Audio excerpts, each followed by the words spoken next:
Yes big 7 లో bonus news గా breaking news చూస్తున్నాం. కర్నూలు బస్సు దగ్ధం కేసుకు సంబంధించి కొత్త సీసీ ఫుటేజ్ దృశ్యాలు వెలుగులోకి వచ్చాయి.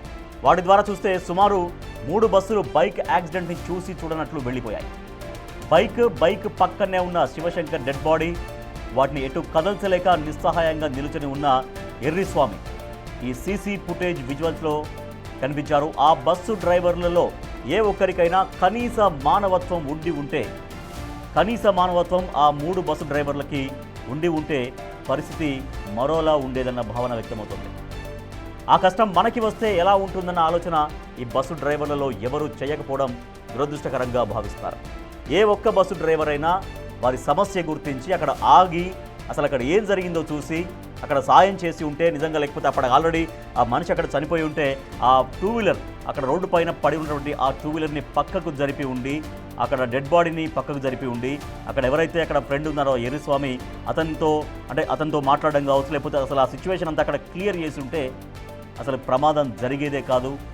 సో ఎన్నో ప్రాణాలు నిలబడి ఉండేది. సో ఆ సమస్య గురించి అక్కడ ఆగి సాయం చేసి ఉంటే సిచ్యువేషన్ మరోలా ఉండేది అనేది చాలా స్పష్టంగా మనకు తెలుస్తుంది.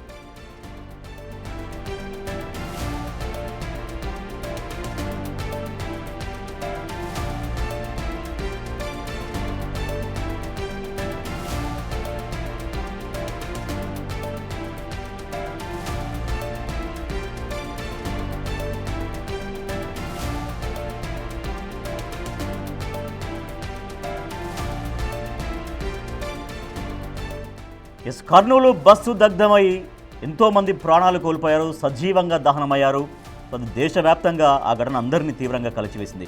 ఇప్పుడు ఆ బస్సు ప్రమాదానికి సంబంధించి సీసీటీవీ విజువల్స్ కొత్తగా మనకు వచ్చాయి. మనం చూస్తున్నాం బిగ్ టీవీ స్క్రీన్ పైన CC camera 1 visual and CC camera 2 visual మీరు చూస్తున్నారు.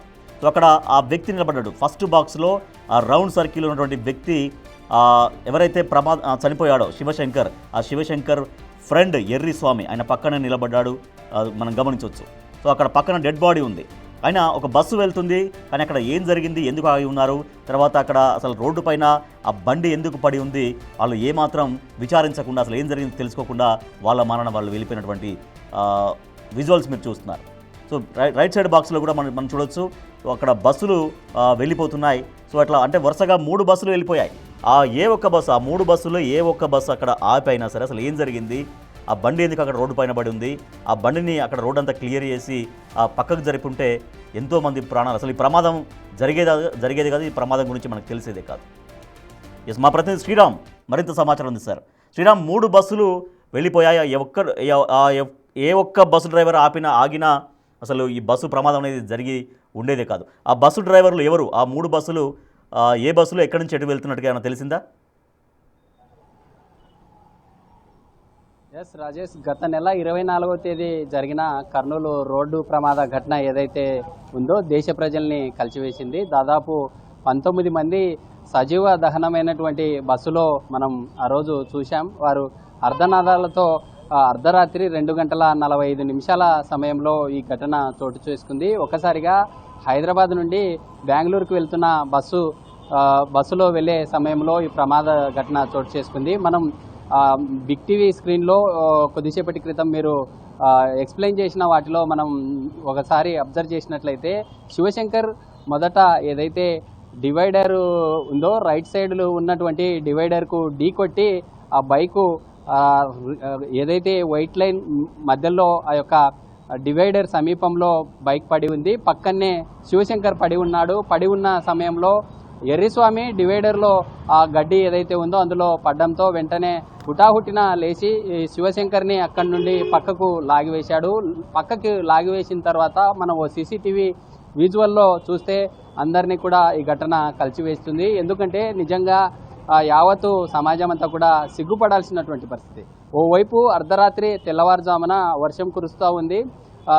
చిరుజల్లులు కురిసే సమయంలో ఎర్రిస్వామి తమ మిత్రుడు శివశంకర్ అక్కడికక్కడే స్పాట్లో మృతి చెందాడు. మృతి చెందిన తర్వాత ఎవరన్నా సహాయం చేస్తారా అనే యాంగిల్లో చూస్తూ ఉన్నారు. మనం సీసీ విజువల్ చూస్తే మనకు అర్థమవుతుంది. అక్కడే ఏదైతే మన సీసీటీవీ రికార్డ్ అయిన విజువల్ ఉందో అందులో ప్రధానంగా నైట్ సమయంలో ఎక్కువగా హైదరాబాద్ నుండి బెంగళూరుకు ట్రావెల్ సంబంధిత బస్సులు వెళ్తూ ఉంటాయి. అలాంటి సమయంలో పోలీసుల దర్యాప్తులో మరొక కీలక అంశం తెరపైకి వచ్చింది. ఎందుకంటే 2 గంటల 27 నిమిషాల సమయంలో మొదట డివైడర్ను ఢీకొట్టిన తర్వాత బైకు ఒక చోట, శివశంకర్ ఇంకో చోట పడి ఉన్నారు. పడి ఉన్న తర్వాత శివశంకర్ను ఎర్రిస్వామి పక్కకు లాగేశాడు.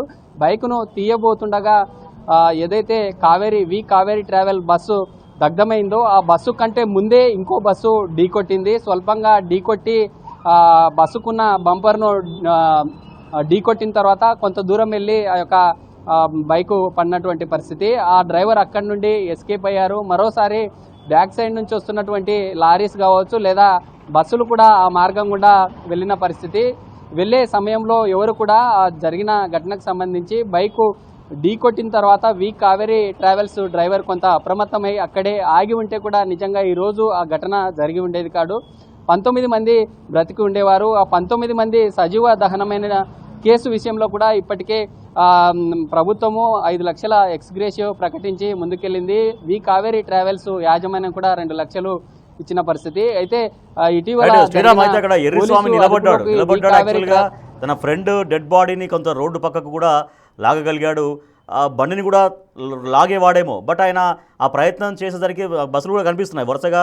ఒక బస్సు 2 బస్సులు అయితే ఒక బస్సు నుంచి ముందు బస్సు కూడా మనకు కనిపిస్తుంది. అంటే ఒక 2 బస్సులు వెళ్ళేసరికి తర్వాత దాన్ని లాగే ప్రయత్నం చేద్దామనుకున్నాడో, లేకపోతే మీరు అన్నట్టుగా లారీలు వస్తున్నాయో అట్లా వెయిట్ చేస్తున్నాడేమో, ఈ లోపు అది వచ్చింది. అట్లీస్ట్ ఆ బస్సు డ్రైవర్లు ఆపి పక్కకు లాగితే అసలు ఈ ప్రమాదం ఉండేది కదా యాక్చువల్లీ.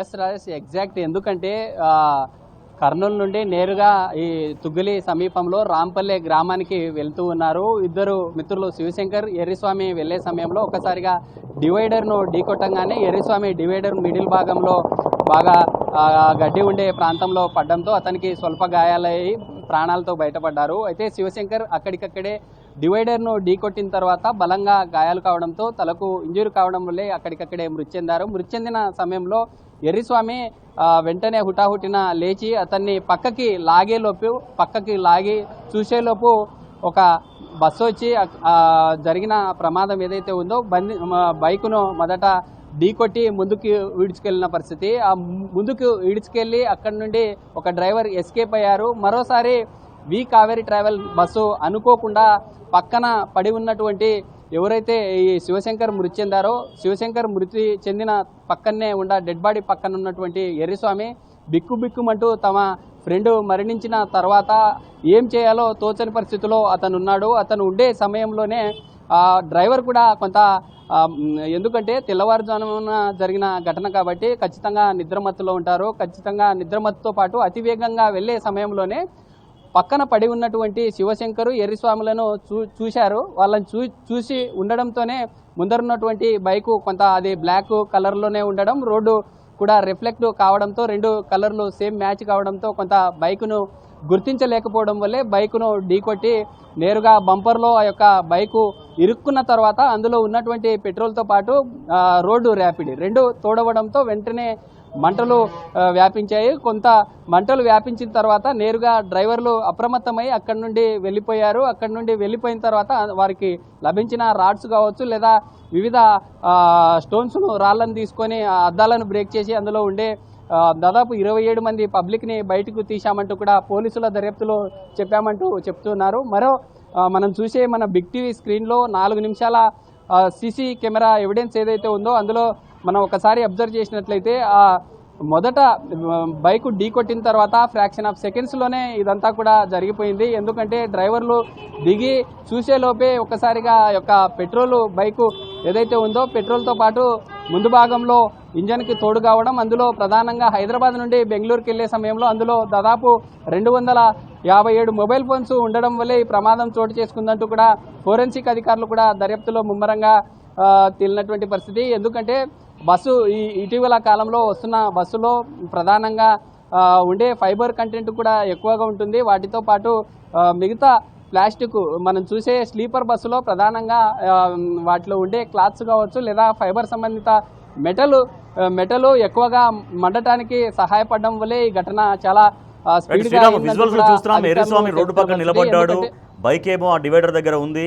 బస్సులు వెళ్తున్నాయి. అట్లీస్ట్ మరి అంటే ఎర్రిస్వామి ఒక రకమైనటువంటి ఆ టెన్షన్లో ఉన్నాడు. కానీ బస్సుల్ని కొంచెం చేయి పెట్టి ఇట్లా చెయ్యి ఊపడమో లేదంటే ఇక్కడ దాన్ని బస్సును ఆపే ప్రయత్నం చేసినా కూడా బాగుండేది. అంటే ఆయన కేవలం నిలబడ్డట్టుగానే ఏదో కంగారులో టెన్షన్గా ఉన్నాడు. కానీ బస్సును ఆపే ప్రయత్నం చేసినా కూడా మరో రకంగా ఉండేదేమో. ఎస్, ఎందుకంటే ఒక్కసారిగా శివశంకర్ డివైడర్ని ఢీకొట్టిన తర్వాత పక్కనే పడి ఉన్నాడు. పక్కనే పడి ఉన్న ఎర్రిస్వామి హుటాహుటిన లేచి తన మిత్రుడిని పక్కకి లాగి చూసేలోపే ఒక వాహనం వచ్చి ఢీకొట్టింది. నిజంగా ఎర్రిస్వామి కొంత అప్రమత్తమయ్యి వస్తున్న వెహికల్స్ ఏవైతే ఉన్నాయో ప్రధానంగా ఈ బస్సు ఢీకొట్టే ముందే కొన్ని స్లీపర్ బస్సులు కూడా వెళ్ళినట్లు పోలీస్ అధికారుల దర్యాప్తులో తేలింది. అందులో ప్రధానంగా వెహికల్స్ ఈ బస్సులు కావచ్చు లేదా మిగతా లారీస్ కావచ్చు ఆపోజిట్గా వస్తున్నటువంటి వారు చూస్తూ ఉన్నారు. ఏదైతే కర్నూలు నుండి బెంగళూరుకు వెళ్లే రూట్లో కూడా మిగతా వెహికల్ వాళ్ళంతా చూస్తూ ఉన్నారు. నిజంగా మానవత్వంతో కొంత వెహికల్లను తమ స్పీడ్ను అదుపు చేసి అక్కడే ఆగి ఉంటే నిజంగా ఈరోజు ఈ ఘటన చోటు చేసుకునేది కాదు. నిజంగా ఆ 19 మంది బస్సులో సజీవ దహనమైన వారంతా కూడా బ్రతికి బయటపడేవారు ఖచ్చితంగా. అందులో ప్రధానంగా ఎర్రిస్వామి కూడా ఆ ఘటన జరిగిన తర్వాత కేవలం శివశంకర్ను చూస్తూ ఉన్నారు. అతనికి ఏం చేయాలనేటటువంటి వాస్తవం కూడా అంతు తోచని పరిస్థితుల్లో ప్రశ్నార్థకంగా మారడంతోనే కేవలం చూస్తూ ఉన్నాడు. మిగతా వెహికల్లో మనం చూసే సీసీటీవీ ఫుటేజ్లో ఆ ప్రమాదం జరిగిన తర్వాత ఇద్దరు పడి ఉన్నారు. డివైడర్ని ఢీకొట్టిన తర్వాత శివశంకర్ పక్కన పడి ఉండడంతో వెహికల్స్ ఏవి రాకపోవడంతో అక్కడ నుండి పక్కకి లాగివేశారు. మనం చూస్తూ ఉన్నాం ఒక స్లీపర్ బస్సులో రికార్డ్ అయిన దృశ్యాలు అవి.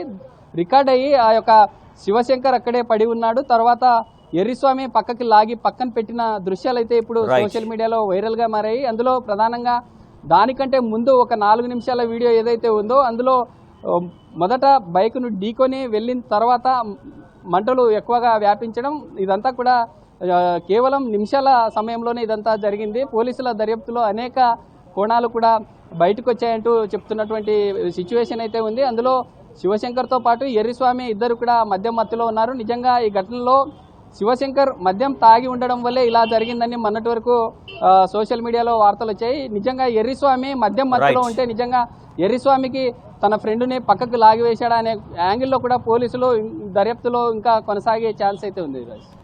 Right, thank you Sriram. Kurnool bus ప్రమాద ఘటనకు సంబంధించి ఒక సీసీటీవీ ఫుటేజ్ వెలుగులోకి వచ్చింది.